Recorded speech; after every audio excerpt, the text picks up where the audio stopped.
Расман муҳориба шавқувар дар вазни сабук байни Тиего Мойзес бо рекорди 16.6 ва Гурам Кутателадзе бо рекорди 12.3 рӯзи 21 январ дар турнири UFC 283. Ассалому алайкум дӯстон, хуш омадем ба шабакаи мо. Дар навори имрӯза оиди тозатарин ва муҳимтарин хабарҳо аз ҷаҳони ММА гап мезанем. Барои дастгирии канали мо лайкро зер карда 3-4 калима комментария нависен. Мо боша наворро оғоз мекунем.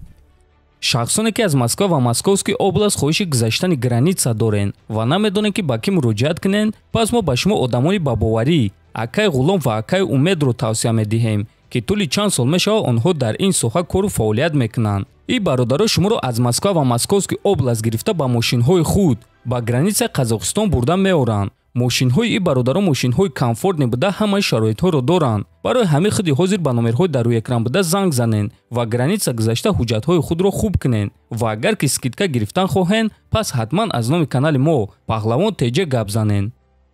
тобоби ҷангвари вазни сабуки UFC Бенил Дариуш гуфт ки омода аст ки зуд ба октагон баргарда ва ният надорад ки бекор нишаста муҳорибаи унвониро интизор шавад. ман намехоҳам ки 7-8 моҳ ё ин ки 1.5 сол бекор нишинам. ба ма ҷангидан маъқул аст. ма бекор танҳо истодан намехоҳам. маро бо камарбанди чемпионӣ ғазабнок карда намешавад. камарбанд маро маҷбур намекунад ки ман худро одами махсус ҳис кунам. ман худро медонам, арзиши худро медонам. камарбанд хуб аст ва ман ӯро дар миёни худ дидан мехоҳам. аммо ҳамчунин ман истеъдоди худро беҳуда сарф кардан намехоҳам. барои ҳамин ҳарчи зудтар ба октагон баргаштан мехоҳам.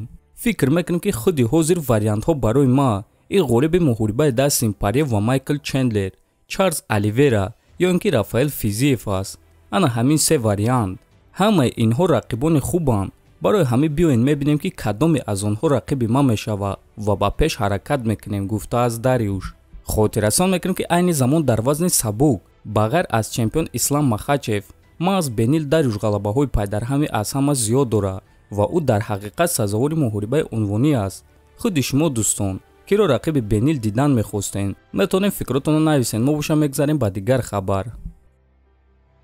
шаби гузашта роҳбари яке аз ширкатҳои сохтмонии шаҳри Душанбе Холов Саидҷон ба варзигари тоҷики бебоғ Самандар Муродов дар шаҳри Душанбе хона, яъне квартира туҳфа кард.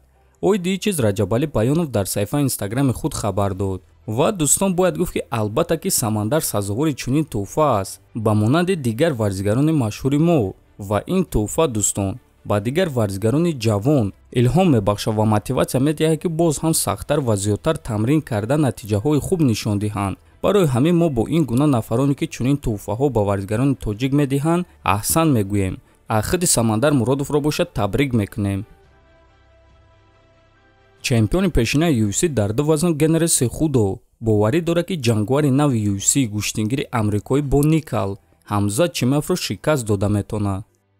фикрҳои ма оиди ояндаи Ҳамзат тағйир ёфт ва ин кори бад нест. ба вазни нимёна бо Никал омад, гӯштингири ҳақиқӣ бо дастовардҳои ҳақиқӣ.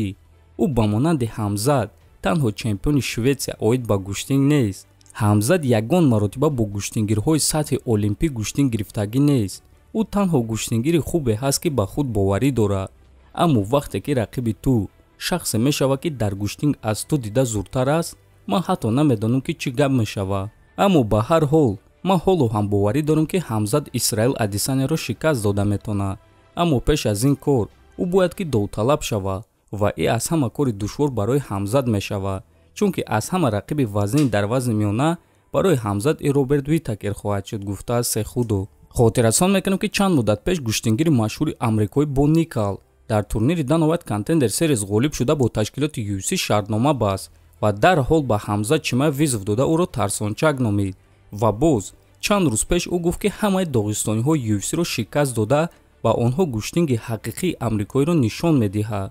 бояд қайд кард ки рекорди бо Никал дар MMA 3-0 аст ва ӯ ҳама ғалабаҳои худро дар якум раунд ба даст овардааст. як тоашро бо тариқи нака ва ду тоашро бо тариқи сабмишн. ва дӯстон фикр мекунам ки соли 2022 дар UFC бисёр ситораҳои нав пайдо шуданд.